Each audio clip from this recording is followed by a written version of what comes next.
ಹರೇ ರಾಮ. ನಮಃ ಶಿವಾಯ.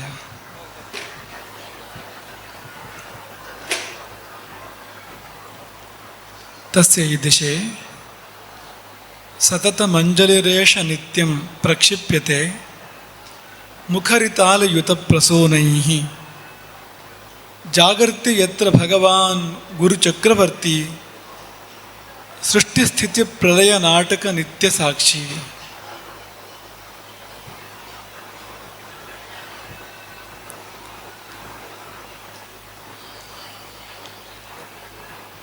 ಆಪದಾಂ ಅಪಹರ್ತಾರಂ ದಾತಾರಂ ಸರ್ವಸಂಪದಾಂ ಲೋಕಾಭಿರಾಮಂ ಶ್ರೀರಾಮಂ ಭೂಯೋ ಭೂಯೋ ನಮಾಮ್ಯಹಂ. ನಮಃ ಶಿವಾಯ ಸಾಂಬಾಯ ಸಗಣಾಯ ಸಸೂನವೇ ಸನಂದಿನೇ ಸಗಂಗಾಯ ಸವೃಷಾಯ ನಮೋ ನಮಃ.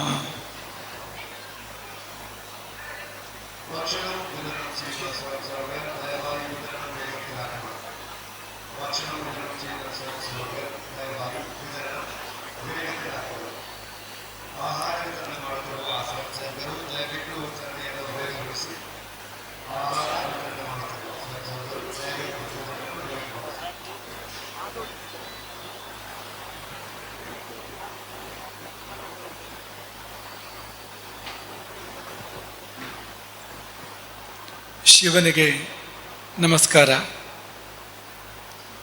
ಶಿವನ ಅರ್ಧ ಶರೀರವೇ ಆದಂತಹ ಪಾರ್ವತಿಗೆ ನಮಸ್ಕಾರ.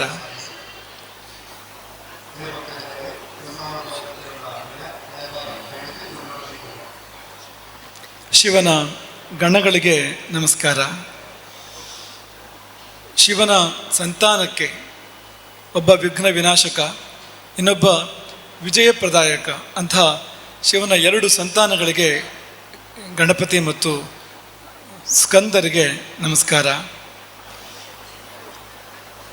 ಶಿವನ ವಾಹನ ನಂದಿಗೆ ನಮಸ್ಕಾರ. ನಂದಿಯೋ ಆನಂದಿಯೋ, ನಮಗೆಲ್ಲ ಆನಂದವನ್ನು ಕೊಡುವಂಥದ್ದು, ಸ್ವತಃ ಧರ್ಮರೂಪವಾಗಿರುವಂಥದ್ದು ಅಂಥ ಶಿವನ ದಿವ್ಯ ವಾಹನಕ್ಕೆ ನಮಸ್ಕಾರ. ಶಿವನ ಮುಡಿಯಲ್ಲಿ ಅಲಂಕಾರವಾಗಿರ್ತಕ್ಕಂಥ ಗಂಗೆಗೆ ನಮಸ್ಕಾರ.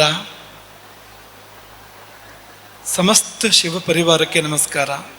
ಆ ಶಿವ ಪರಿವಾರ ಕೈಲಾಸದಿಂದ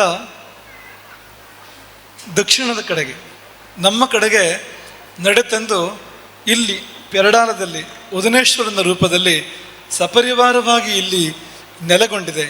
ಈ ಮಣ್ಣಿನ ಭಾಗ್ಯ, ಈ ಮಣ್ಣಿನ ಮಕ್ಕಳೆಲ್ಲರ ಭಾಗ್ಯ ಅದು ಎಂಬುದಾಗಿ ನಾವು ಭಾವಿಸ್ತೇವೆ. ಶಿವನ ಸ್ವರೂಪದಲ್ಲಿ ಒಂದು ವಿಶೇಷ ಇದೆ. ಶಿವನ ಹಣೆಯಲ್ಲಿ ಮೂರನೆಯ ಕಣ್ಣಿದೆ. ಆ ಕಣ್ಣು ಅದು ಅಗ್ನಿ ನೇತ್ರ ಅಂತ.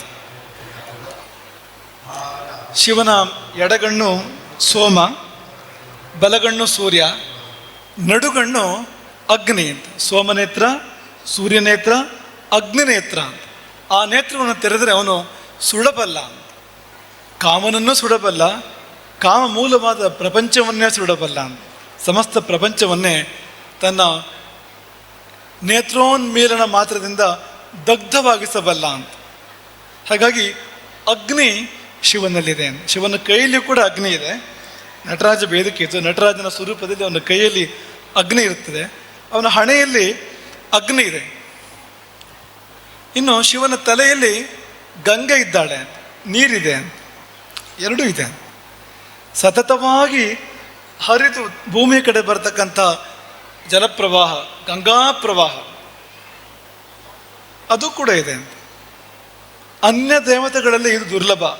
ಬೆಂಕಿ ಇದ್ದಲ್ಲಿ ನೀರಿಲ್ಲ, ನೀರಿದ್ದಲ್ಲಿ ಬೆಂಕಿ ಇಲ್ಲ. ಅಗ್ನಿದೇವರಿದ್ದಾನೆ, ಅಲ್ಲಿ ನೀರಿನ ಸುಳಿವೆ ಇಲ್ಲ, ಬೆಂಕಿ ಎಷ್ಟು ಬೇಕಾದರೂ ಇದೆ. ವರುಣ ಇದ್ದಾನೆ, ಅಲ್ಲಿ ನೀರು ಬೇಕಾದಷ್ಟಿದೆ, ಆದರೆ ಅಗ್ನಿ ಇಲ್ಲ. ನೀವು ವೈಕುಂಠಕ್ಕೆ ಹೋದರೆ ಅಮೃತದ ಸಮುದ್ರ ಇದೆ. ಅದರ ಮಧ್ಯೆ ಶಿವನ್ ನಾರಾಯಣ ಪೌಡಿಸಿದ್ದಾನೆ ಶೇಷಶಾಹಿಯಾಗಿ. ನೀರಿನಲ್ಲಿ ಕೂಡ ಅತ್ಯಂತ ತಂಪು, ಅಮೃತ ಅಂದರೆ ಮತ್ತಷ್ಟು ತಂಪಾಗಿರುವಂಥದ್ದು ಅದಿದೆ, ಅಗ್ನಿ ಇಲ್ಲ. ಆದರೆ ಹೀಗೆ ಯಾವ ದೇವರಲ್ಲಿ ನೋಡಿದ್ರು ಕೂಡ ಇದಿದ್ದರೆ ಅದಿಲ್ಲ, ಅದಿದ್ದರೆ ಇದಿಲ್ಲ. ಎರಡೂ ಇರುವ ದೇವರು ಶಿವ ಅಂತ. ಸಮಯ ಬಂದಾಗ ಸುಡಬಲ್ಲ, ಸಮಯ ಬಂದಾಗ ಹಾಗೆಯೇ ನಮ್ಮನ್ನು ತಂಪು ಮಾಡಬಲ್ಲ ಅಂತ. ಶಿವ ಬೆಂಕಿಯಾಗಬೇಕು ಅಥವಾ ಜಲವಾಗಬೇಕು ನಮ್ಮ ಕೈಲಿರುವಂಥದ್ದು. ಶಿವನನ್ನು ನಾವು ಬೆಂಕಿಯಾಗಿ ಮಾಡ್ಕೊಳ್ತೇವೋ, ಶಿವನನ್ನು ನಾವು ಜಲವಾಗಿ ಗಂಗಾ ಪ್ರವಾಹವಾಗಿ ನಮ್ಮನ್ನು ತಂಪಾಗಿಸುವಂತೆ ಮಾಡ್ಕೊಳ್ತೇವೋ, ನಮ್ಮ ಕೈಯಲ್ಲಿ ಇರುವಂಥದ್ದು. ಈ ಎರಡು ತುಂಬ ಪರಸ್ಪರ ವಿರುದ್ಧ ತತ್ವಗಳು. ಬೆಂಕಿ ಸುಟ್ಟು ನಾಶ ಮಾಡ್ತದೆ, ನೀರು ಬೆಳೆಯುವಂತೆ ಮಾಡ್ತದೆ. ಒಂದು ಸಸ್ಯ ಬೆಳಿಬೇಕು ಅಂದರೆ ನೀರು ಬೇಕು, ಒಂದು ಮನುಷ್ಯ ಬೆಳಿಬೇಕು ಅಂದರೆ ನೀರು ಬೇಕು, ಒಂದು ಮೃಗ ಪಕ್ಷಿ ಬೆಳಿಬೇಕು ಅಂದರೆ ನೀರು ಬೇಕು. ನೀರಿನ ಸ್ವಭಾವವೇ ಬ್ರಹ್ಮಣ, ದೊಡ್ಡದು ಮಾಡುವಂಥದ್ದು. ಚಿಕ್ಕದು ದೊಡ್ಡದಾಗಬೇಕಾದ್ರೆ ನೀರಿನ ಸಹಾಯ ಇಲ್ಲದೆ ಸಾಧ್ಯವೇ ಇಲ್ಲ. ಅದು ನೀರಿದ್ದರೆ ಮಾತ್ರವೇ ಯಾವುದೇ ಚಿಕ್ಕದು ದೊಡ್ಡದಾಗಲಿಕ್ಕೆ ಸಾಧ್ಯ. ಬೆಳೆಯುವಿಕೆ ಎನ್ನುವಂಥದ್ದು ಸಂಪೂರ್ಣವಾಗಿ ನೀರನ್ನೇ ಅವಲಂಬಿಸ್ತಿದೆ. ಹಾಗಾಗಿ ಅವನು ಕಣ್ ತೆರೆದ್ರೆ ನಾಶ, ಅದೇ ಅವನು ಗಂಗೆಯನ್ನು ಹರಿಸಿದರೆ ವಿಕಾಸ, ಬೆಳವಣಿಗೆ. ತದ್ವಿರುದ್ಧ ಎರಡು ಕೂಡ. ಬೆಳವಣಿಗೆ ಮಾತ್ರ ಅಲ್ಲ, ಸೃಷ್ಟಿ ಕೂಡ ನೀರಿನಿಂದಲೇ ಅಂತ. ಒಂದು ಕಡೆ ನೀರು ನಿಂತಿದ್ರೆ ಅಲ್ಲಿ ಜೀವಗಳ ಸೃಷ್ಟಿ ಆಗ್ತದೆ. ಅಥವಾ ಯಾವುದಾದ್ರೂ ಗ್ರಹದಲ್ಲಿ ನೀರಿಲ್ಲದೆ ಇದ್ದರೆ ಅಲ್ಲಿ ಯಾವ ಜೀವವು ಕೂಡ ಇರಲಿಕ್ಕೆ ಸಾಧ್ಯ ಇಲ್ಲ. ಇವತ್ತು ಬಾಹ್ಯಾಕಾಶ ಸಂಶೋಧನೆ ಮಾಡುವಾಗ ಅವ್ರು ನೋಡುವಂಥದ್ದು ನೀರುಂಟಾ ಅಂತ. ಯಾವುದೇ ಒಂದು ಗ್ರಹ ಅಥವಾ ಯಾವುದೇ ಒಂದು ಆಕಾಶಕಾಯಿ ಇದ್ದರೆ ನೀರುಂಟಾ ಅಂತ. ನೀರಿದ್ದರೆ ಜೀವಗಳು ಇರಲಿಕ್ಕೆ ಸಾಧ್ಯ ಇದೆ ಅಂತ, ಇಲ್ಲಿದ್ದರೆ ಜೀವಗಳು ಇರಲಿಕ್ಕೆ ಸಾಧ್ಯ ಇಲ್ಲ ಅಂತ. ಹಾಗಾಗಿ ಸೃಷ್ಟಿ ನೀರಿನಿಂದ, ಬೆಳವಣಿಗೆ ನೀರಿನಿಂದ, ನಾಶ ಅಗ್ನಿಯಿಂದ ಅಂತ. ಇದು ಇದೆ, ಅದು ಇದೆ ಅಂತ, ಎರಡೂ ಇದೆ ಅಂತ. ಬೆಂಕಿಯು ಶುದ್ಧ ಮಾಡ್ತದೆ, ನೀರು ಶುದ್ಧ ಮಾಡ್ತದೆ. ಅದು ಬೆಂಕಿ ಶುದ್ಧ ಮಾಡುವ ಕ್ರಮ ಬೇರೆ, ಸುಟ್ಟು ಶುದ್ಧ ಮಾಡ್ತದೆ. ಅದು ಬಂಗಾರವನ್ನು ಬೆಂಕಿ ಶುದ್ಧ ಮಾಡ್ತದೆ. ಹೇಗೆಂದರೆ ಸುಟ್ಟುರುಹಿ ಅಲ್ಲಿರ್ತಕ್ಕಂಥ ಚಿನ್ನವಲ್ಲದನ್ನು ಇಲ್ಲ ಅಂತ ಮಾಡಿ ಶುದ್ಧ ಮಾಡುವಂಥದ್ದು. ಸೀತೆ ಅಗ್ನಿಯನ್ನು ಪ್ರವೇಶ ಮಾಡಿ ಶುದ್ಧವಾಗಿ ಬರ್ತಾಳೆ, ಅದು ಬೇರೆ. ನೀರು ಹಾಗಲ್ಲ, ನೀರು ಸುಟ್ಟು ಶುದ್ಧ ಮಾಡೋದಿಲ್ಲ, ತಂಪು ಮಾಡಿ ಶುದ್ಧ ಮಾಡುವಂಥದ್ದು, ನಮ್ಮನ್ನು ತೊಳೆಯುವಂಥದ್ದು, ನಮ್ಮನ್ನು ನಿರ್ಮಲನ್ನಾಗಿ ಮಾಡುವಂಥದ್ದು. ಅದು ನೀರಿನ ಗುಣ. ಹರಿಯುವುದು ನೀರಿನ ಸ್ವಭಾವ, ಉರಿಯುವುದು ಬೆಂಕಿಯ ಸ್ವಭಾವ. ನೀರಿನ ಗತಿ ಸದಾ ಕೆಳಮುಖ, ಹರಿದು ಕೆಳಗಡೆ ಹೋಗ್ತದೆ, ನೀರು ಮೇಲ್ಗಡೆ ಹೋಗೋದಿಲ್ಲ. ಆದರೆ ಬೆಂಕಿ ಯಾವಾಗಲೂ ಊರ್ಧ್ವಮುಖ, ಅದು ಅಧೋಮುಖ ಅಲ್ಲ ಅಂತ. ನೀವು ಉರಿಯುವ ಕೊಳ್ಳಿಯನ್ನು ತಲೆ ಕೆಳಗು ಮಾಡಿದರೆ ಜ್ವಾಲೆ ಮೇಲಕ್ಕೆ ಹೋಗುವಂಥದ್ದು ಹೊರತು ಜ್ವಾಲೆ ಕೆಳಕ್ಕೆ ಹೋಗೋದಿಲ್ಲ ಅಂತ. ಪ್ರಸಿದ್ಧ ಮೂರ್ಧ್ವಜ್ವಲನಂ ಹವಿರ್ಭುಜ ಅಂತ. ಬೆಂಕಿ ಯಾವಾಗಲೂ ಊರ್ಧ್ವಮುಖ ಹೊರತು ಅಧೋಮುಖ ಅಲ್ಲ ಅದು ಅಂತ. ಹಾಗಾಗಿ ಅದು ಉಂಟು, ಇದು ಉಂಟು. ಅಧೋಮುಖವಾದ ಜಲವೂ ಉಂಟು ಶಿವನಲ್ಲಿ, ಊರ್ಧ್ವಮುಖವಾಗಿರ್ತಕ್ಕಂಥ ಅಗ್ನಿಯೂ ಉಂಟು ಅಂತ. ಅವನಿಗೆ ಆಗ್ರಹ ಉಂಟಾದಾಗ ಹಣಗಣ್ಣ ಅಂತ ಕರೀತಾನೆ. ನಿಮಗೆಲ್ಲ ಪ್ರಸಿದ್ಧವಾದ ಪ್ರಕರಣ ಗೊತ್ತೇ ಇದೆ, ಅದು ಕಾಮದಹನದ ಪ್ರಕರಣ. ತಪಸ್ಸು ಮಾಡುವಾಗ ಶಿವ ಅಂತರ್ಮುಖನಾಗಿದ್ದಾಗ, ವೈರಾಗ್ಯಪರನಾಗಿದ್ದಾಗ ಅವನ ಮೇಲೆ ಕಾಮ ತನ್ನ ಬಾಣಗಳನ್ನು ಪ್ರಯೋಗ ಮಾಡ್ತಾನೆ. ಅರವಿಂದಂ ಅಶೋಕಂಚ ಚ್ಯೂತಂಚ ನವಮಲ್ಲಿಕ ನೀಲೋತ್ಪಲಂಚ ಅಂತ ಪಂಚ ಬಾಣಗಳು ಮನ್ಮಥನ ಬಾಣಗಳು ಅಂತ. ಒಂದೊಂದೇ ಬಾಣಗಳನ್ನು ಪ್ರಯೋಗ ಮಾಡ್ತಾನೆ. ಅರವಿಂದವನ್ನು ಪ್ರಯೋಗ ಮಾಡಿದರೆ ಶಿವ ವಿಚಲಿತನಾಗಲಿಲ್ಲ, ಅಶೋಕವನ್ನು ಪ್ರಯೋಗ ಮಾಡಿದರೆ ವಿಚಲಿತನಾಗಲಿಲ್ಲ, ಚ್ಯೂತ ಮಾವಿನ ಹೂವು ಶಿವ ವಿಚಲಿತನಾಗಲಿಲ್ಲ, ಮಲ್ಲಿಗೆ ಹೊಸ ಮಲ್ಲಿಗೆ ನವಮಲ್ಲಿಕ ಶಿವ ಅಲುಗಾಡಲಿಲ್ಲ. ಕೊಟ್ಟ ಕೊನೆಯ ಅಸ್ತ್ರ ಕಾಮನ ಮಟ್ಟಿಗೆ ಬ್ರಹ್ಮಾಸ್ತ್ರ, ನೀಲೋತ್ಪಲ ಅಂತ ಅದನ್ನು ಪ್ರಯೋಗ ಮಾಡಿದಾಗ ಆಗಲೂ ಕೂಡ ಶಿವ ದೊಡ್ಡ ವಿಚಲಿತ ಆಗಲಿಲ್ಲವಂತೆ. ಕೊಂಚ ಚಂದ್ರೋದಯಾರಂಭ ಇವಾಂಬು ರಾಶಿ, ಚಂದ್ರೋದಯ ಆದಾಗ ಸಮುದ್ರ ಒಂದು ಕೊಂಚ ಉಕ್ಕೇರುವಂತೆ ಸ್ವಲ್ಪ ಆಚೆ ಈಚೆ ಆಯಿತು ಅವನ ಗಮನ, ದೃಷ್ಟಿ ಪಾರ್ವತಿಯ ಕಡೆ ಹರಿಯಿತು. ಅಷ್ಟು ಮಾತ್ರ ಮಾಡಲಿಕ್ಕೆ ಸಾಧ್ಯ ಆಗಿತ್ತು ಅಂತ. ಪಾರ್ವತಿ ಕಡೆಗೆ ತಂಪಿನ ದೃಷ್ಟಿ ಹರಿದಿದ್ದು, ಆದರೆ ಮುಂದಿನ ಕ್ಷಣದಲ್ಲಿ ಕಾಮನ ಕಡೆಗೆ ಹರಿದಿದ್ದು ಅಗ್ನಿನೇತ್ರ, ಸುಡುವ ದೃಷ್ಟಿಯನ್ನು. ಸುಟ್ಟು ಉರೇ ಬಿಡ್ತಾನೆ ಕಾಮನನ್ನು ಶಿವ. ಅಂದರೆ ಶಿವನಿಗೆ ಕೋಪ ಬಂದಾಗ ತೆರೆಯುವಂಥದ್ದು ಹಣೆಗಣ್ಣು, ಪ್ರಯೋಗ ಮಾಡುವಂಥದ್ದು ಅಗ್ನಿಯನ್ನು ಅಂತ. ಶಿವನಿಗೆ ಸಮಾಧಾನವಾದರೆ ಹರಿಸುವುದು ಗಂಗೆಯನ್ನು. ನಮ್ಮನ್ನು ತಂಪು ಮಾಡ್ತಾನೆ, ತೊಳಿತಾನೆ, ಶುದ್ಧ ಮಾಡ್ತಾನೆ, ನಮ್ಮ ಬದುಕನ್ನು ಹಸಿರು ಮಾಡ್ತಾನೆ. ಆಶೀರ್ವಾದ ಮಾಡುವಾಗ ನೀರು ಮುಂದಕ್ಕೆ ಬರುವಂಥದ್ದು, ಅವನು ನಿಗ್ರಹ ಮಾಡುವಾಗ ಅಗ್ನಿ ಮುಂದಕ್ಕೆ ಬರುವಂಥದ್ದು. ಭಗೀರಥ ತಪಸ್ಸು ಮಾಡಿದಾಗ ಭಗೀರಥನ ಮೇಲೆ ಕೃಪೆ ತೋರಿ ಅವನು ಹರಿಸಿತ್ತು ಗಂಗೆಯನ್ನು. ಹಾಗಾಗಿ ಅವನ ಕಾರುಣ್ಯದ ಪ್ರತೀಕ ಅದು. ಇಷ್ಟೆಲ್ಲ ಯಾಕೆ ನೆನಪು ಮಾಡಿಕೊಂಡು ಅಂದರೆ ಶಿವನ ಈ ಉಭಯ ಸ್ವರೂಪಗಳು, ಒಂದು ಅಗ್ನಿ ಸ್ವರೂಪ, ಅದು ಕೋಪ ಬಂದಾಗ ಪ್ರಪಂಚ ನಾಶಕ್ಕೆ ಅವನು ಮುಂದಾಗುವಾಗ ಪ್ರಯೋಗ ಮಾಡುವಂಥದ್ದು. ಇನ್ನೊಂದು ಜಲಸ್ವರೂಪ, ಆ ಜಲಸ್ವರೂಪ ನಮ್ಮನ್ನು ತಂಪು ಮಾಡಲಿಕ್ಕೆ ಇರುವಂಥದ್ದು, ನಮ್ಮನ್ನು ಬೆಳೆಸಲಿಕ್ಕೆ ಅದು ಇರುವಂಥದ್ದು, ನಮ್ಮನ್ನು ಶುದ್ಧರನ್ನಾಗಿ ಮಾಡಲಿಕ್ಕೆ ಅದಿರುವಂಥದ್ದು, ಅದು ಜಲಸ್ವರೂಪ ಅಂತ. ಅದೇ ಉದನೇಶ್ವರನ ಸ್ವರೂಪ ಅಂತ. ಆ ಕಾರಣಕ್ಕೋಸ್ಕರವಾಗಿ ಇಷ್ಟು ಮಾತನ್ನು ನಾವು ಹೇಳಿದ್ವು ಅಂತ. ಈ ಉದನೇಶ್ವರ ಎನ್ನುವಾಗ ಉದ ಶಬ್ದ ಇದೆಯಲ್ಲ, ನೀರು ಅಂತ ಅರ್ಥ. ಉದಕ ಅಂತ ಹೇಳ್ತೇವೆ. ಕಾ ಸೇರಿಸ್ಬೋದು, ಬಿಡ್ಬೋದು, ಎರಡಕ್ಕೂ ಅವಕಾಶ ಇದೆ. ಉದಪಾನ ಅಂತ ಹೇಳ್ತಾರೆ, ಅಲ್ಲಿ ಕಾ ಇಲ್ಲ. ಏನು ಉದಕ ಅಂತ ಹೇಳ್ಬೋದು, ನೀವು ಉದಾ ಅಂತ ಕೂಡ ಹೇಳ್ಬೋದು.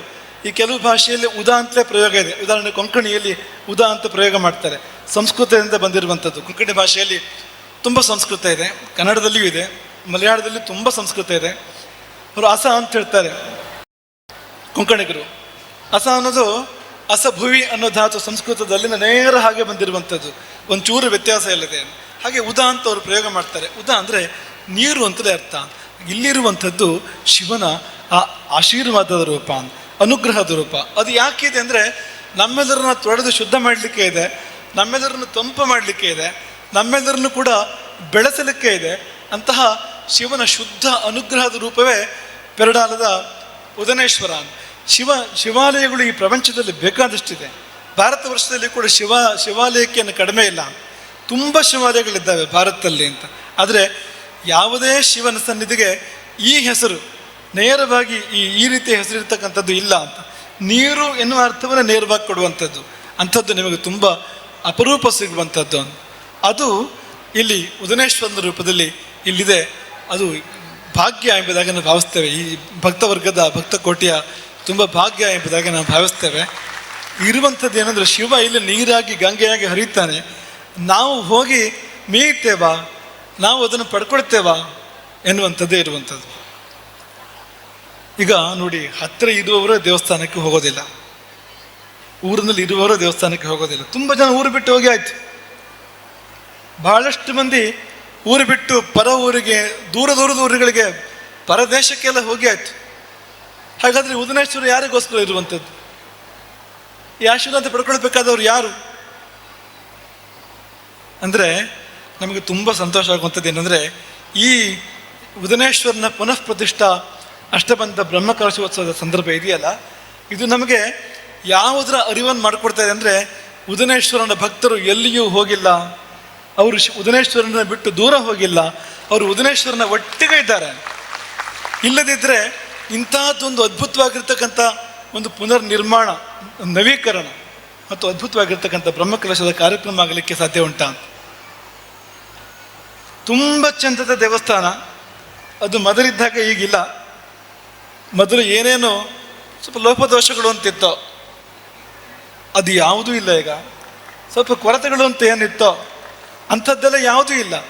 ದೇವಸ್ಥಾನ ಹೇಗಿರಬೇಕು ಹಾಗಿದೆ. ಈಗ ಮಾಡಿರ್ತಕ್ಕಂಥ ದೇವಸ್ಥಾನ, ಈಗ ಇರ್ತಕ್ಕಂಥ ದೇವಸ್ಥಾನ ಇರಬೇಕಾದಂಥ ಇದೆ.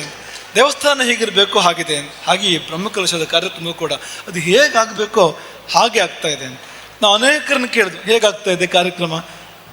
ಇಲ್ಲಿ ಬರುವ ಮೊದಲು ಕೂಡ ಕೇಳಿತು, ಬ್ರಹ್ಮಕಲಶೋತ್ಸವ ಕಾರ್ಯಕ್ರಮ ಹೇಗಾಗ್ತದೆ. ಎಲ್ಲರ ಬಾಯಲ್ಲಿ ಒಂದೇ ಉತ್ತರ, ಅದು ವಾಕ್ಯ ಅಲ್ಲ, ಶಬ್ದ ಅಂತ. ಅದ್ಭುತ, ಅದ್ಭುತ, ಅದ್ಭುತ ಎನ್ನುವ ಶಬ್ದವನ್ನೇ ನಾವೆಲ್ಲರ ಬಾಯಿಯಿಂದ ಕೇಳ್ತಾ ಇದ್ದೇವೆ. ಹಾಗಾಗಿ ತುಂಬ ಸಮಾಧಾನ ಆಗುವಂಥದ್ದು ಏನಂದರೆ, ಈ ಊರು ಅಥವಾ ಈ ಮಾಗಣೆ, 4 ಗ್ರಾಮಗಳು ಸೇರಿರ್ತಕ್ಕಂಥ ಮಾಗಣೆಯ ದೇವಸ್ಥಾನ ಇದು. ಈ ಮಾಗಣೆ ಉದನೇಶ್ವರನ ಬಿಟ್ಟುಕೊಳ್ಳಲಿಲ್ಲ, ಉದನೇಶ್ವರನ ಬಿಟ್ಟು ದೂರ ಹೋಗಲಿಲ್ಲ. ನಾವೆಲ್ಲ ಉದನೇಶ್ವರನ ಮಕ್ಕಳು, ಉದನೇಶ್ವರನ ಪರಿವಾರ, ಗಣಗಳು ಎನ್ನುವಂತೆ ಎಲ್ಲರೂ ಬಂದು ಇಲ್ಲಿ ಸೇವೆ ಮಾಡಿ ಇಂತಹದ್ದೊಂದು ಅತ್ಯದ್ಭುತವಾದ ನಭೂತೋ ಎನ್ನುವಂಥ ಎಷ್ಟೋ ಬ್ರಹ್ಮಕಲಶಗಳು ಇದಕ್ಕಿಂತ ಮೊದಲು ಆಗಿರ್ಬೋದು ಉದನೇಶ್ವರನದ್ದು, ಆದರೆ ಯಾವಾಗಲೂ ಹೀಗೆ ಆಗಿರಲಿಕ್ಕಿಲ್ಲ. ಅಷ್ಟು ಅದ್ಭುತವಾಗಿರ್ತಕ್ಕಂಥ ಬ್ರಹ್ಮಕಲಶ ಕಾರ್ಯಕ್ರಮ ಇಲ್ಲಿ ನಡೆಯುವುದು ನಮಗೊಂದೇ ಅರ್ಥ ಕೊಡುವಂಥದ್ದು. ಇಲ್ಲ, ಭಕ್ತರು ಬಿಟ್ಟು ದೂರ ಹೋಗಿಲ್ಲ, ಒಟ್ಟಿಗೆ ಇದ್ದಾರೆ, ಉದನೇಶ್ವರನ ಒಟ್ಟಿಗೆ ಇದ್ದಾರೆ. ಹಾಗೆಯೇ ಇಲ್ಲಿಯ ಭಕ್ತರು ಮಾತ್ರ ಅಲ್ಲ, ಇಲ್ಲಿಂದ ಬಿಟ್ಟು ಯಾರು ದೂರ ಹೋಗಿದ್ದಾರೋ ಅವರದ್ದು ದೊಡ್ಡ ಸೇವೆ ಉಂಟು ಅಂತ ಕೇಳಿದ್ವು ನಾವು. ಇಲ್ಲಿ ಯಾರು ಪೆರಡಾಲವನ್ನು ಬಿಟ್ಟು ಅಥವಾ ಈ ಪರಿಸರವನ್ನು ಬಿಟ್ಟು ಬಹಳ ದೂರ ಜೀವನಕ್ಕೋಸ್ಕರವಾಗಿ, ಇವತ್ತು ಕಾಲ ಹಾಗೆ ಬಂದಿದೆ, ಉದ್ಯೋಗ ಎಲ್ಲೆಲ್ಲಿಯೂ ಇರ್ತದೆ. ಹಿಂದಿನ ಕಾಲದಲ್ಲಿ ಹಾಗೆ ಇರಲಿಲ್ಲ. ಆದರೆ ಇವತ್ತು ಉದ್ಯೋಗವನ್ನು ಅರಸಿ ಜನ ದೂರ ದೂರ ಸಮುದ್ರದ ಆಚೆಗೆ ಕೂಡ ಹೋಗ್ತಾರೆ. ಆದರೆ ಉದನೇಶ್ವರನ ಭಕ್ತರು, ಈ ಊರಿನವರು ಯಾರ್ಯಾರು ದೂರ ಹೋಗಿದ್ದಾರೋ ಅವರೆಲ್ಲರೂ, ಅವ್ರು ಯಾರು ಉದನೇಶ್ವರನನ್ನು, ಊರನ್ನು ಮರೆತಿಲ್ಲ. ಅವರೆಲ್ಲ ದೊಡ್ಡ ದೊಡ್ಡ ಸೇವೆಗಳನ್ನು ಈ ಕಾರ್ಯಕ್ರಮಕ್ಕೋಸ್ಕರವಾಗಿ ಮಾಡಿದ್ದಾರೆ ಎಂಬುದಾಗಿ ನಾವು ಕೇಳಿದ್ವು. ಇದು ಕೇಳಿದಾಗ ನಮಗೆ ತುಂಬ ಸಂತೋಷ ಆಯಿತು. ಯಾಕೆಂದರೆ ನಮಗಿರುವ ಗಾಢ ಚಿಂತೆಯೇ ಒಂದೇನು ಅಂದರೆ, ಒಂದು ಕಡೆಯಿಂದ ಸಮಾಜ ಕ್ಷಯ, ಸಮಾಜ ದಿನದಿಂದ ದಿನಕ್ಕೆ ಸಂಖ್ಯಾಕ್ಷಯ ಹೋಗ್ತಾ ಇರುವಂಥದ್ದು. ಇನ್ನೊಂದು ಕಡೆಯಿಂದ ಇರುವವರು ವಲಸೆ ಹೋಗುವಂಥದ್ದು, ಊರನ್ನು ಬಿಟ್ಟು ದೂರ ಹೋಗುವಂಥದ್ದು. ದೂರ ಹೋದವರಿಗೆ ಊರನ್ನ ನೆನಪಿದ್ದ ಸರಿ, ನೆನಪು ಕೂಡ ಇಲ್ಲ ಎನ್ನುವಂಥ ಪರಿಸ್ಥಿತಿ. ಅಲ್ಲಲ್ಲಿ ಅವರು ಸ್ಥಿರ ಆಗುವಂಥದ್ದು, ಊರಿಗೆ ಬರುವುದೇ ಕಡಿಮೆ ಆಗುವಂಥದ್ದು, ಊರಿನ ಆಚರಣೆಗಳು ಅಥವಾ ಪಾರಂಪರಿಕ ಆಚರಣೆಗಳನ್ನು ಬಿಟ್ಟು ಬಿಡುವಂಥದ್ದು. ನಿಧಾನಕ್ಕೆ ನಮ್ಮವರು ಅಲ್ಲದೆ ಹೋಗುವುದು, ನಮ್ಮವರು ಪರಕೀಯರಾಗುವುದು. ಭಾರತದ ಹಳೆ ಸಮಸ್ಯೆ ಯಾವುದು? ಪರಕೀಯರು ಭಾರತಕ್ಕೆ ಬಂದಿದ್ದು ಭಾರತದ ಹಳೆ ಸಮಸ್ಯೆ. ಭಾರತಕ್ಕೆ ಮೊಘಲರು ಬಂದರು, ಬ್ರಿಟಿಷರು ಬಂದರು, ಡಚ್ಚರು ಬಂದರು, ಹೂಣರು ಬಂದರು, ಪೋರ್ಚುಗೀಸರು ಬಂದರು. ಇದು ಭಾರತದ ಹಳೆ ಸಮಸ್ಯೆ. ಹೊಸ ಸಮಸ್ಯೆ ಯಾವುದು? ನಮ್ಮವರೇ ಪರಕೀಯರಾಗುವಂಥದ್ದು, ನಮ್ಮವರು ದೇಶ ಬಿಟ್ಟು ಬೇರೆ ದೇಶಕ್ಕೆ ಹೋಗುವಂಥದ್ದು, ನಮ್ಮವರಾಗಿ ಉಳಿದೇ ಇರುವಂಥದ್ದು. ನಮ್ಮ ಊರಿನಲ್ಲೇ ನಮ್ಮ ದೇಶದಲ್ಲಿ ಇದ್ರೂ ಕೂಡ ನಮ್ಮತನ ಇಲ್ಲ. ಈ ದೇವರು ಹುಟ್ಟಿದ ನಾಡಿದೆಯಲ್ಲ, ದೇವರ ನಾಡು ಕೇರಳ, ಇದನ್ನು ನೋಡುವಾಗ ಭಾಳಷ್ಟು ಮಂದಿ ನಮ್ಮವರಾಗಿ ಇದ್ದಿದ್ರಿಂದಲೇ ಕೇರಳಕ್ಕೆ ಇಂಥ ಒಂದು ದುಸ್ಥಿತಿ, ಇಂಥದ್ದೊಂದು ಕಷ್ಟದ ಸ್ಥಿತಿ ಇವತ್ತಿದೆ. ಇಲ್ಲದಿದ್ದರೆ ಇಷ್ಟು ದೊಡ್ಡ ಒಂದು ಪಾರಂಪರಿಕ ಶ್ರೀಮಂತಿಕೆ ಇರತಕ್ಕಂಥ ಒಂದು ನಾಡು ಇದು. ನೀವು ತಂತ್ರ ತೆಗೆದುಕೊಳ್ಳಿ, ವಾಸ್ತು ತೆಗೆದುಕೊಳ್ಳಿ, ಜ್ಯೋತಿಷ್ಯ ತೆಗೆದುಕೊಳ್ಳಿ, ಇದಕ್ಕೆ ಸಮಾನ ಬೇರೆ ಯಾವುದೂ ಇಲ್ಲ. ಆದರೆ ಈ ನಾಡಿನ ಸ್ಥಿತಿಯನ್ನು ಗಮನಿಸಿದರೆ, ಇಲ್ಲಿಯ ಧಾರ್ಮಿಕತೆಯ ಸ್ಥಿತಿಯನ್ನು ಗಮನಿಸಿದರೆ ಕಣ್ಣಿನಲ್ಲಿ ನೀರು ಬರುವಂತೆ ಆಗ್ತದೆ ಅಂತ. ಹಾಗಾಗಿ ಇವತ್ತಿನ ಸಮಸ್ಯೆ ನಮ್ಮವರಾಗಿ ಉಳಿಯದೆ ಪರಕೀಯರಾಗುವಂಥದ್ದು, ಪರದೇಶವನ್ನು ಆಶ್ರಯಿಸುವಂಥದ್ದು. ಆದರೆ ಉದನೇಶ್ವರ ನಮಗೆ ಕೊಡುವ ಧೈರ್ಯ ಏನು ಅಂದರೆ, ಸಂತೋಷ ಏನು ಅಂದರೆ, ಎಲ್ಲವೂ ಕಳೆದು ಹೋಗಿಲ್ಲ. ಕೊನೆ ಪಕ್ಷ ಈ ಊರಿನವರು ದೂರ ಇದ್ದರೂ, ಹೊರಗೆ ಇದ್ದರೂ ಕೂಡ ಊರಿನ ನೆನಪನ್ನು ಇಟ್ಕೊಂಡಿದ್ದಾರೆ. ಮಾತ್ರ ಅಲ್ಲ, ಊರು ನಮ್ಮದು, ನಮಗೆ ಕರ್ತವ್ಯ ಇದೆ, ನಾವಿದಕ್ಕೆ ತ್ಯಾಗ ಮಾಡಬೇಕು, ಸೇವೆ ಮಾಡಬೇಕು ಅನ್ನೋ ಭಾವನೆ ಅವರಿಗಿದೆ. ಹಾಗಾಗಿ ಬಹು ದೊಡ್ಡ ಕೊಡುಗೆ ಊರಿನವರು ಯಾರು ಹೊರಗಿದ್ದಾರೋ ಅವರ ಕಡೆಯಿಂದ ಸೇವಾ ರೂಪದಲ್ಲಿ ಬಂದು, ಊರಿನವರು ಕೂಡ ಸೊಂಟ ಕಟ್ಟಿ ನಿಂತು, ಕಟಿಬದ್ಧರಾಗಿ ನಿಂತು ಈ ಕಾರ್ಯಕ್ರಮವನ್ನು ನೆರವೇರಿಸಿ ಇಂತಹದ್ದೊಂದು ಅದ್ಭುತವಾಗಿರುವಂಥ ಕಾರ್ಯಕ್ರಮ ಇಲ್ಲಿ ಸಂಪನ್ನವಾಯಿತು ಅಂತ.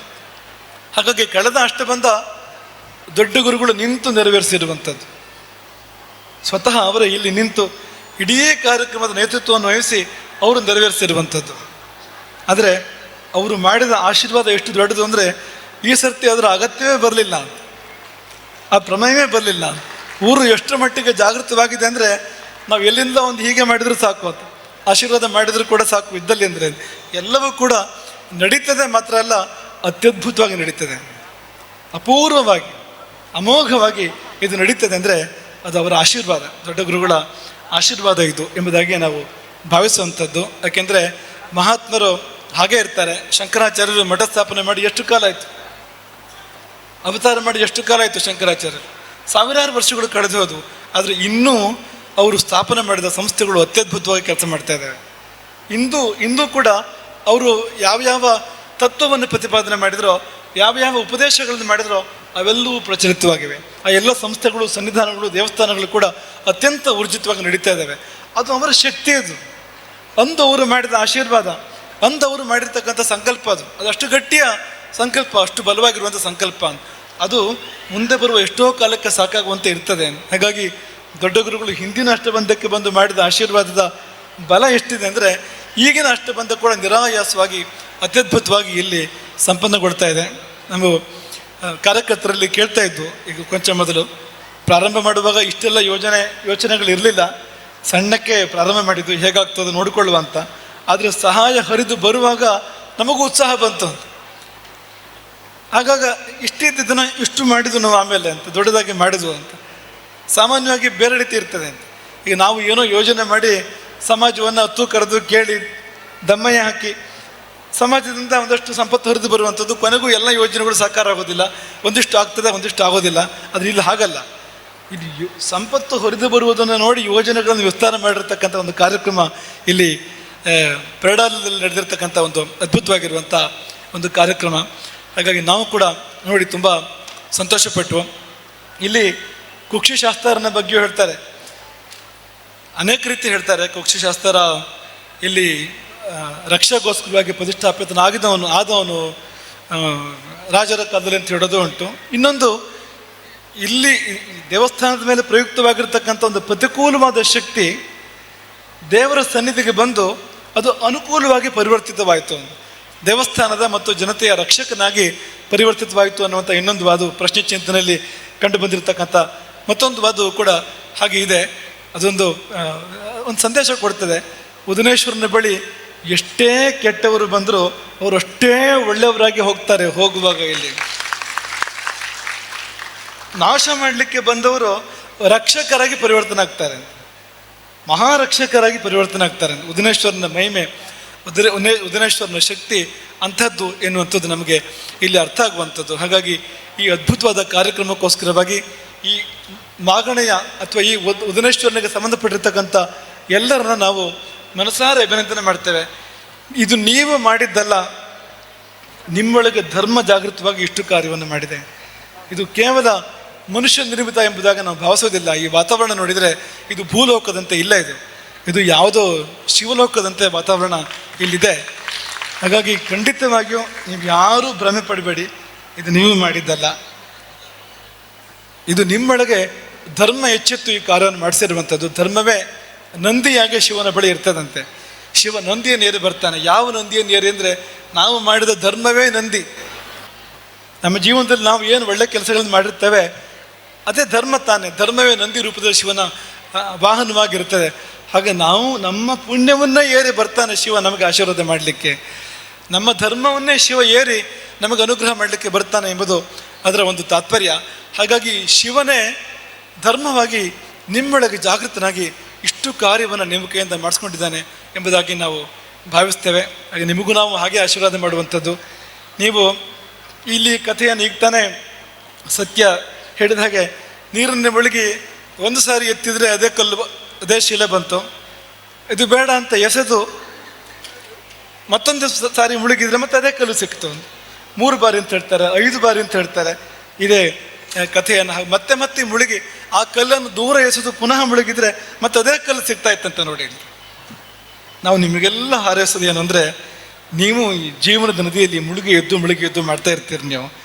ನಿಮಗೆ ಪ್ರತಿ ಸಾರಿ ಮುಳುಗಿದಾಗ ಉದನೇಶ್ವರನೇ ಸಿಗಲಿ ನಿಮಗೆ ಹೊರತು ಬೇರೆ ಯಾವುದು ಬೇಡದೇ ಇರುವಂಥದ್ದು ನಿಮಗೆ ಸಿಗದೇ ಇರಲಿ.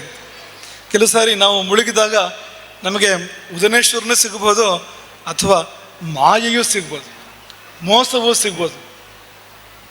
ನಮ್ಮನ್ನು ಪತನಗೊಳಿಸ್ತಕ್ಕಂಥ ಅನೇಕ ಸಂಗತಿಗಳು ನಮಗೆ ಸಿಕ್ಬಿಡ್ಬೋದು ನಾವು ಮುಳುಗಿದಾಗ ಅಂತ. ಹಾಗಾಗದೆ ನೀವು ಎಷ್ಟು ಬಾರಿ ಜೀವನದಲ್ಲಿ ಮುಳುಗಿದ್ರು, ಜೀವನದಲ್ಲಿ ಮುಳುಗುವ ಸಂದರ್ಭ ಇರ್ತದೆ, ಏಳುವ ಸಂದರ್ಭ ಇರುತ್ತದೆ ಅಂತೆ. ಪ್ರತಿ ಸರ್ತಿ ನಾವೆಲ್ಲ ಉದನೇಶ್ವರನ ಭಕ್ತರು ಮುಳುಗುವಾಗ ನಮ್ಮ ಕೈಯಲ್ಲಿ ಉದನೇಶ್ವರ ಸಿಗುವಂತೆ ಆಗಲಿ. ನಾವು ಎದ್ದು ನಿಲ್ಲುವಾಗ ಉದನೇಶ್ವರನ ಕೈಯಲ್ಲಿ ಹಿಡಿದು ನಾವು ಎದ್ದು ನಿಲ್ಲುವಂತೆ, ಅಂದರೆ ಅವನ ಅನುಗ್ರಹವನ್ನು ಹಿಡಿದು ನಾವು ಎದ್ದು ನಿಲ್ಲುವಂತೆ, ಅಥವಾ ಅವನೇ ನಮ್ಮನ್ನು ಎಬ್ಬಿಸಿ ನಿಲ್ಲಿಸುವಂತೆ ಆಗಲಿ ಎಂಬುದಾಗಿ ನಾವು ಆಶಿಸ್ತೇವೆ. ಮುಂದಿನ ಅಷ್ಟಬಂಧ ಬ್ರಹ್ಮಕಲಶ ಯಾವಾಗ ಅಂತ ಗೊತ್ತಿಲ್ಲ, ಆದರೆ ಯಾವಾಗಾದರೂ ಕೂಡ ಇಷ್ಟು ಕೆಲಸ ನೀವು ಇಟ್ಟಿಲ್ಲ ಅವರಿಗೆ. ಮುಂದಿನ ಅಷ್ಟಬಂಧ ಬ್ರಹ್ಮಕಲಶ ಆಗುವಾಗ ಅವರಿಗೆ ಕಾರ್ಯಕ್ರಮವನ್ನು ಇಟ್ಟಿದ್ದೀರಿ ಹೊರತು ಬೇರೆ ಕಾರ್ಯವನ್ನು ಹೆಚ್ಚೇನು ನೀವು ಇಟ್ಟಿಲ್ಲ. ಸಮಿತಿಯವರು ನಿಮಗೂ ಕೂಡ ತುಂಬ ಅಭಿನಂದನೆಗಳು, ತುಂಬ ಆಶೀರ್ವಾದಗಳು. ಎಲ್ಲ ಭಕ್ತಸ್ತಮಗೂ ಕೂಡ ಆಶೀರ್ವಾದಗಳು. ಉದನೇಶ್ವರ ಹೆಸರಿಗೆ ತಕ್ಕಂತೆ ಉದಕವಾಗಿ, ಪುಣ್ಯೋದಕವಾಗಿ, ಗಂಗೋದಕವಾಗಿ ಹರಿದು ನಿಮ್ಮ ಮನೆಗಳಿಗೆ ಬರಲಿ, ನಿಮ್ಮ ಜೀವನಕ್ಕೆ ಬರಲಿ. ನಿಮ್ಮೆಲ್ಲರ ಜೀವನ ತಂಪಾಗಲಿ, ನಿಮ್ಮೆಲ್ಲರ ಜೀವನ ಶುದ್ಧ ಆಗಲಿ, ನಿಮ್ಮೆಲ್ಲರ ಜೀವನ ಹಸಿರಾಗಲಿ, ಅದು ಫಲ ಕೊಡಲಿ, ಅದು ಸಮೃದ್ಧವಾಗಲಿ ಎಂಬುದಾಗಿ ಮತ್ತೊಮ್ಮೆ ನಾವು ಹಾರೈಸಿ ಇಲ್ಲಿ ಬಂದು ಭಾಗವಹಿಸಿದ ಈ ಸಂದರ್ಭಕ್ಕೋಸ್ಕರವಾಗಿ ತುಂಬ ಸಂತೋಷಪಟ್ಟು ಉದನೇಶ್ವರನ ಪಾದಕ್ಕೆ ಮತ್ತೊಂದು ಹೃದಯದ ಆಳದ ನಮಸ್ಕಾರಗಳನ್ನು ಸಲ್ಲಿಸಿ, ಇಂಥದ್ದೊಂದು ಒಳ್ಳೆಯ ಒಂದು ಕಾಲ, ಒಳ್ಳೆಯ ಸನ್ನಿವೇಶ, ಒಳ್ಳೆಯ ಸಂದರ್ಭ, ಶಿವಲೋಕ ಭೂಮಿಗೆ ಬಂದಿರತಕ್ಕಂಥ ಈ ಒಂದು ಸನ್ನಿವೇಶದಲ್ಲಿ ನಮಗೆ ಬರಲಿಕ್ಕೆ ಅವಕಾಶ ಆಯಿತು, ನಿಮ್ಮೊಟ್ಟಿಗೆ ಇರಲಿಕ್ಕೆ ಅವಕಾಶ ಆಯಿತು ಎಂಬುದಕ್ಕೆ ಆ ಉದನೇಶ್ವರನಿಗೆ ಇನ್ನೊಂದು ಅಂತರಂಗದ ಪ್ರಣಾಮಗಳನ್ನು ಸಲ್ಲಿಸ್ತಾ ನಿಮ್ಮೆಲ್ಲರನ್ನೂ ಆಶೀರ್ವದಿಸ್ತೇವೆ. ಎಲ್ರಿಗೂ ಒಳ್ಳೆಯದಾಗಲಿ ಅಂತ ಪುಣ್ಯ ಆಗ್ತದೆ. ಹರೇ ರಾಮ್.